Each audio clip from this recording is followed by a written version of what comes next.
EspressoWorks, the all-in-one espresso maker. Equipped with the advanced thermoblock heating system, is ready for use in 45 seconds or less. Fill up the front view water tank. Grind your favorite beans to a fine grind using the easy-to-use plug-in electric bean grinder. Select the single shot or double shot filter basket and guide it into the stainless steel portafilter. Using the tamper measuring spoon, fill the filter basket with espresso grinds. Tamp the grinds firmly. Lock the portafilter into the machine and place one or two of the ceramic cups under the filter holder. Press the on and off button.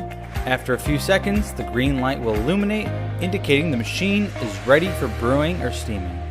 Turn the dial to espresso position and your espresso shot will begin to extract. When finished, simply turn the dial back to the middle off setting. EspressoWorks all-in-one set comes with a powerful, easy-to-use built-in steam wand to heat and froth milk to create a delicious latte or cappuccino. The all-in-one espresso and cappuccino maker, brought to you by EspressoWorks.